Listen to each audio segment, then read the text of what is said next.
ನೀನ್ 50 ವರ್ಷದಲ್ಲಿ ಅಚೀವ್ ಮಾಡಿರೋದನ್ನ ನಾನು 22 ವರ್ಷದಲ್ಲೇ ಅಚೀವ್ ಮಾಡ್ಬಿಟ್ಟೆ. 50 ವರ್ಷ ನಾನ್ ಅಚೀವ್ ಮಾಡಿದ್ನ ನೀನೇನಮ್ಮ 20 ವರ್ಷದಲ್ಲಿ ಮಾಡ್ಬಿಟ್ಟೆ.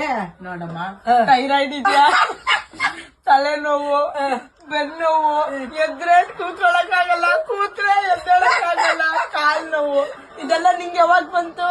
50 ವರ್ಷಕ್ಕೆ. 22 ವರ್ಷಕ್ಕೆ ಬಂದ್ಬಿಟ್ಟಿದೆ. ದೇವ್ರೇ. ಈ ವಿಡಿಯೋದಲ್ಲಿ ಏನೇನು ಖುಷಿಯಾಗೆ ಮಾತಾಡ್ಕೊಂಡು ಎಂಜಾಯ್ ಮಾಡ್ತಾ ಇದ್ದಾರೋ ಇದು ಆ ಮಗಳ ಡೆತ್ ಆದ ನಂತರ ಈ ಖುಷಿ ಆ ಮುಖದಲ್ಲಿ ಕಾಣಲ್ಲ. ಇದೇ ತುಂಬ ಜನ ಮಾಡ್ತಿರೋದು. ಕೋವಿಡ್ ಟೈಮಲ್ಲಿ ಒಬ್ಬರು ಸೀರಿಯಲ್ ಆರ್ಟಿಸ್ಟ್ ಅವ್ರ ಸಿಸ್ಟರ್ ತೀರ್ಕೊಂಡ್ರು. ಅವಾಗ ಅವ್ರು ತುಂಬ ನಾರ್ಮಲಾಗಿ ತೊಗೊತಾ ಇದ್ರು, ಅಂದರೆ ಅಳ್ತಾ ಇದ್ರು ದುಃಖದಲ್ಲಿ. ಬಟ್ ಡಾಕ್ಟ್ರು ಮೆಡಿಕೇಶನ್ ಕೊಟ್ಟಿಲ್ಲ, ಅವಳಿಗೆ ಡಯಾಬಿಟೀಸ್ ಇತ್ತು, ಅದರಿಂದ ಡಾಕ್ಟ್ರೇ ಕಾರಣ, ಡಾಕ್ಟ್ರಿಂದನೇ ಅವಳು ಸತ್ತಿದ್ದು ಅಂತ. ಬಟ್ ಅವರ ಕಮ್ಯುನಿಟಿನಲ್ಲಿ ಅವ್ರ ಸರ್ಕಲಲ್ಲಿ ಫುಡ್ ಏನಾದ್ರು ತಿನ್ನುವಾಗ ಯಾವುದೇ ರೀತಿ ಡಯಾಬಿಟೀಸ್ ಇದೆ ಅಂದ್ಬಿಟ್ಟು ಕಂಟ್ರೋಲಿಗೆ ತರಬೇಕು, ವರ್ಕೌಟ್ ಮಾಡಬೇಕು, ಶುಗರಿ ಫುಡ್ ಆಗಲಿ ರೈಸ್ ಆಗಲಿ ಅವಾಯ್ಡ್ ಮಾಡಬೇಕು ಅನ್ನೋದ್ರ ಬಗ್ಗೆ ಕಾನ್ವರ್ಸೇಷನ್ ಇರಲಿಲ್ಲ.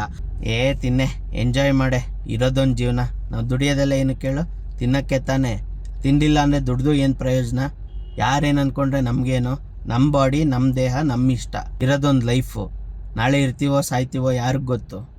ಈ ರೀತಿ ಕಾನ್ವರ್ಸೇಷನ್ಗಳಾಗಿರುತ್ತೆ. ಅದರ ಫೈನಲ್ ಔಟ್ಪುಟ್ಟೇ ಇದು, ಸಾವು. ಅವರು ಆ ಒಂದು ಇಂಟರ್ವ್ಯೂನಲ್ಲಿ ಹೇಳಿದ್ದು ಅದೇನೆ, every 3 out of 10 is diabetic ಅಂತ ಅಂದರು. ಅಂದರೆ 10 ಜನದಲ್ಲಿ 3 ಜನಕ್ಕೆ ಡಯಾಬಿಟೀಸ್ ಇದೆ. ಅದರೊಳಗೇನು ಹೊಸದಲ್ಲ, ಅದು ಎಲ್ರಿಗೂ ಇರೋದೇ, ನಮಗೂ ಇರೋದು. ಆ ರೀತಿ ನಾರ್ಮಲಾಗಿ ತೊಗೊಂಡಿದ್ದೀರಾ. ಅದೇ ಅವರು ಕ್ಯೂರ್ ಮಾಡ್ಕೊಂಡಿದ್ರೆ ಕೋವಿಡ್ ಬಂದಾಗ ಅವ್ರ ಸಿಸ್ಟರು ಬದುಕಿರ್ತಿದ್ರು, ಅಳ್ತಾ ಇದ್ರು, ಅವ್ರ ಮಕ್ಳಿಗೆ ಯಾರು ಜವಾಬ್ದಾರಿ ಅಂತ. ಅದಕ್ಕೆ ಜವಾಬ್ದಾರಿ ಆಗೋದು ಅವರು ಮತ್ತು ಅವರ ತೀರ್ಕೊಂಡಲ್ಲ ಅವ್ರ ಅಕ್ಕನೇ.